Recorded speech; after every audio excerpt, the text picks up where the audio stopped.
I'd like to share a brief story from my own life that when it happened, it made me cry. And if I start weeping now, at least I've given you fair warning. So here's the moment. I'm a writer, in addition to being a consultant to various organizations. I have a great passion to write.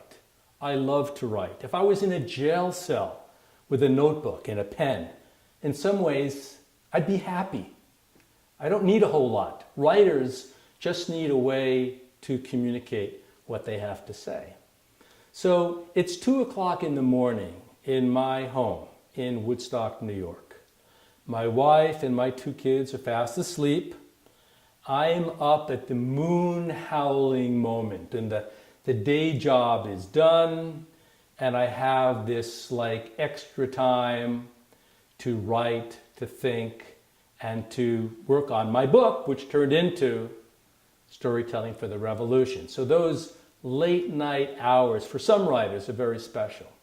And I'm there in my office with my laptop and my iPhone, and I glance down at my screen on my Mac, and I see an email coming in. And I look at it, I don't recognize the name. It has very few vowels in the name. It's an unrecognizable name, and obviously somebody from the Mideast or a country not from the US. And I go, well, that's not a friend of mine. I don't really need to look at it right now. But something about it caught my eye. So I clicked on it. And it was a short message, but one I'm never going to forget. The email was from a man in Croatia. He was telling me that for the past 5 years, he has been diligently reading my blog. One of my blogs called Heart of the Matter, which is about the inner life, about the eternal verities of life, the self and the purpose of life, the deep stuff.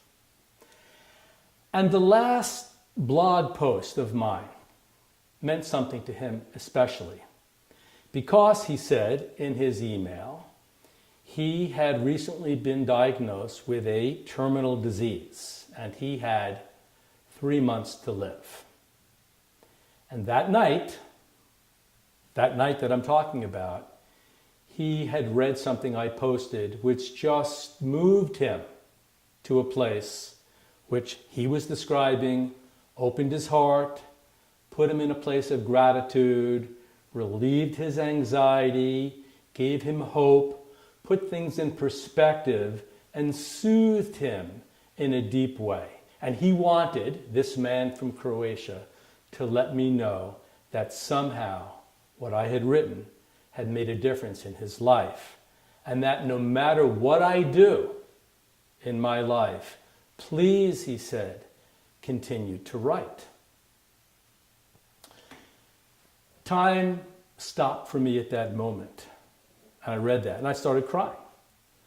Because as every writer knows, and not just every writer, every artist, every mother, every father, every business person, every teacher, anybody who is trying to accomplish anything in this life gets to a point where they review their life and they go, I haven't done anything.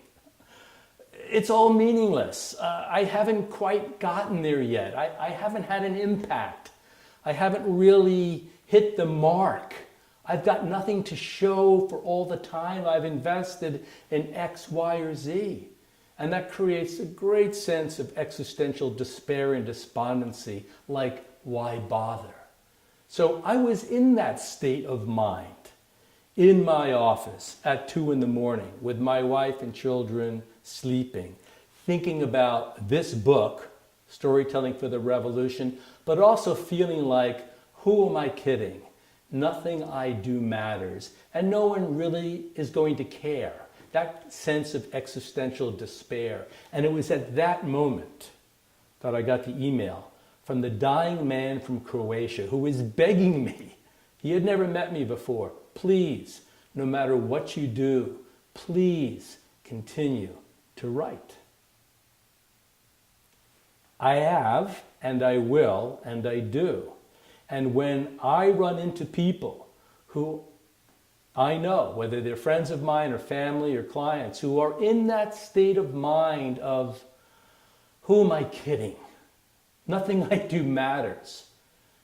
I have a choice. I might not tell them that story, but I might. It's in the index, it's in the archives, it's in the Rolodex. I might pull that story out and share that story with them to illustrate that moment, that point, that message, that yes, what you do matters, and you don't know who's getting value from what you do. It could be somebody halfway around the world that you've never met. You have no idea, but don't give up. Stay with it. That's the power of story and storytelling.